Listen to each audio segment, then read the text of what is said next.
Bismillahirrahmanirrahim.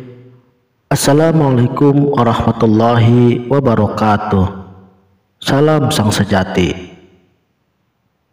Alhamdulillah wa syukurillah wa ni'matillah wa la haula wa la quwata illa billahil aliyyil azim.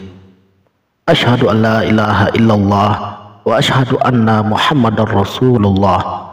Allahumma sallim ala Muhammad wa ala ali sayyidina Muhammad. Hasbi rabbi jalallah ma fi qalbi ghairullah. Nur Muhammad sallallahu la ilaha illallah. Amma ba'du.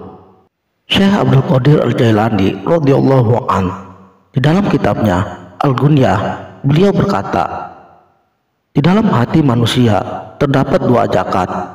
Pertama, ajakan malaikat. Ajakan malaikat itu mengajak kepada kebaikan dan membenarkan kepada yang benar. Dan kedua, ajakan musuh.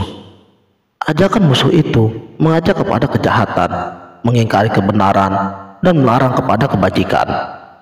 Al-Hasan Al-Basri radhiyallahu an berkata, sesungguhnya kedua ajakan itu adalah kemauan yang selalu mengitari hati manusia. Kemauan dari Allah dan dari musuh. Hanya dengan sebab rahmat Allah, seorang hamba mampu mengontrol kemauan-kemauannya tersebut.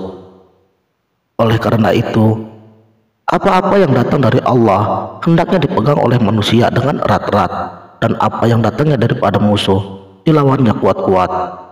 Firman Allah, min syarril waswasil khannas, dari kejahatan bisikan setan yang biasa bersembunyi.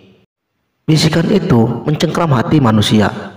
Apabila manusia berzikir kepada Allah, maka setan itu akan melepaskan cengkramannya.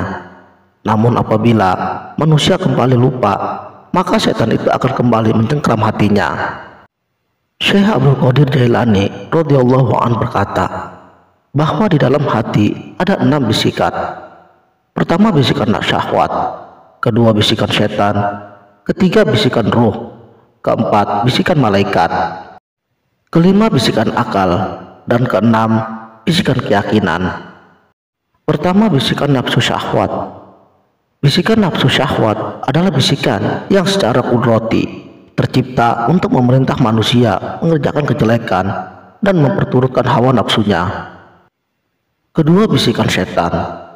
Bisikan setan itu adalah perintah agar manusia menjadi kafir dan musyrik, menyekutukan Allah, berkeluh kesah, ragu terhadap janji Allah Subhanahu wa Ta'ala, dan cenderung berbuat maksiat, menunda-nunda taubat, dan apa saja yang menyebabkan kehidupan manusia menjadi hancur, baik di dunia maupun di akhirat. Ajakan setan ini adalah ajakan paling tercela dari jenis ajakan jelek tersebut. Ketiga, bisikan ruh. Bisikan ruh adalah bisikan yang mengajak manusia mengikuti kebenaran dan ketaatan kepada Allah Subhanahu wa Ta'ala, dan juga kepada apa saja yang bersesuaian dengan ilmu pengetahuan, sehingga menyebabkan keselamatan dan kemuliaan manusia baik di dunia maupun di akhirat. Ajakan ini adalah dari jenis ajakan yang baik dan terpuji. Keempat, bisikan malaikat. Bisikan malaikat sama dengan seperti bisikan ruh, mengajak manusia mengikuti kebenaran dan ketaatan kepada Allah Subhanahu wa Ta'ala dan segala yang bersesuaian dengan ilmu pengetahuan, dan juga kepada apa saja yang menyebabkan keselamatan dan kemuliaan. Kelima, bisikan akal.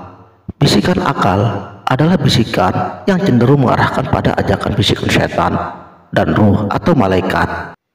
Dengan bisikan akal, terkadang manusia mengikuti nafsu dan setan, maka manusia terjerumus kepada perbuatan maksiat dan mendapatkan dosa. Dan terkadang manusia mengikuti bisikan ruh dan malaikat, maka manusia beramal soleh dan mendapatkan pahala. Itulah hikmah yang dikehendaki Allah Subhanahu wa Ta'ala terhadap kehidupan manusia dengan akalnya, supaya manusia mempunyai kebebasan untuk memilih jalan hidup yang dikehendaki. Namun kemudian manusia juga harus mampu mempertanggungjawabkan atas kesalahan dan kejahatan dengan siksa dan neraka, dan menerima balasan dari amal soleh dengan pahala dan surganya. Keenam, bisikan keyakinan. Bisikan yakin adalah nur iman dan buah ilmu dan amal yang datangnya dari Allah Subhanahu wa taala dan dipilihkan oleh Allah. Ia berikan khusus hanya kepada para kekasihnya dari para nabi, asy-siddiq, asy-syuhada, dan para wali-walinya. Bisikan yakin itu berupa ajakan yang selalu terbit dari dalam hati untuk mengikuti kebenaran, walau seorang hamba itu sedang dalam lemah wiridnya. Bisikan yakin itu tidak akan sampai kepada siapapun kecuali terlebih dahulu manusia menguasai 3 hal. Pertama, ilmu laduni. Kedua, akhbarul ghuyub atau kabar dari yang gaib.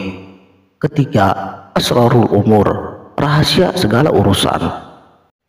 Bisikan yakin itu hanya diberikan oleh Allah Ta'ala kepada orang-orang yang dicintainya, dikehendakinya, dan dipilihnya, yaitu orang-orang yang telah mampu fana di hadapannya, yang telah mampu gaib dari lahirnya, yang telah berhasil memindahkan ibadah lahir menjadi ibadah batin, baik terhadap ibadah fardu maupun ibadah sunnah. Orang-orang yang telah berhasil menjaga batinnya untuk selama-lamanya. Allah Subhanahu wa taala mentarbiah mereka sebagaimana yang telah dinyatakan dengan firman-Nya. Sesungguhnya waliku adalah Allah dan Dia mentarbiah kepada orang-orang yang soleh. Orang tersebut dipelihara dan dicukupi dengan sebab-sebab yang dapat menyampaikan kepada keriduannya, dan dijaga serta dilindungi dari sebab-sebab yang dapat menjebak kepada kemurkaannya. Orang yang setiap saat ilmunya selalu bertambah, yaitu ketika terjadi pengosongan alam pikirnya, maka yang masuk ke dalam bilik akalnya hanya yang datangnya dari Allah Subhanahu wa taala. Seorang hamba yang makrifatnya semakin hari semakin kuat, nurnya semakin memancar. Orang yang selalu dekat dengan yang dicintainya dan yang disembahnya. Dia berada di dalam kenikmatan yang tiada henti, di dalam kesenangan yang tiada putus, dan kebahagiaan yang tiada habis. Surga baginya adalah apa yang ada di dalam hatinya. Ketika ketetapan ajal kematiannya tiba, disebabkan karena masa baktinya di dunia fana telah selesai, maka untuk dipindahkan ke dunia baqo, mereka akan diberangkatkan dengan sebaik-baiknya perjalanan. Seperti perjalanan seorang pengantin dari kamar yang sempit ke rumah yang luas, dari kehinaan kepada kemuliaan. Dunia baginya adalah surga, dan akhirat adalah cita-cita selama-lamanya. Mereka akan memandang wajahnya yang mulia secara langsung tanpa penghalang yang merintanginya. Nafsu dan ruh adalah 2 tempat bagi setan dan malaikat. Keadaannya seperti pesawat penerima yang setiap saat siap menerima sinyal yang dipancarkan oleh 2 makhluk tersebut. Malaikat menyampaikan dorongan ketakwaan di dalam ruh, dan setan menyampaikan ajakan kefujuran di dalam nafsunya. Oleh karena itu, nafsu selalu mengajak hati manusia untuk melaksanakan perbuatan-perbuatan fujur. Di antara keduanya ada akal dan hawa. Dengan keduanya, supaya terjadi proses hikmah dari rahasia kehendak dan keputusan Allah yang azaliyah, yaitu supaya ada pertolongan bagi manusia untuk berbuat kebaikan dan dorongan untuk berbuat kejelekan. Kemudian akal menjalankan fungsinya, memilih, menindaklanjuti pertolongan dan menghindari ajakan kejelekan. Dengan itu, supaya tidak terbuka peluang bagi hawa untuk menindaklanjuti kehendak nafsu dan setan. Sedangkan di dalam hati ada 2 pancaran nur, nur ilmu dan nur iman. Itulah yang dinamakan yakin. Semua indera tersebut merupakan alat-alat atau anggota masyarakat hati. Hati bagaikan seorang raja terhadap bala tentaranya, maka hati harus selalu mampu mengaturnya dengan aturan yang sebaik-baiknya. Wallahu a'lamu bishawab. Sekianlah, semoga bermanfaat. Wassalamualaikum warahmatullahi wabarakatuh.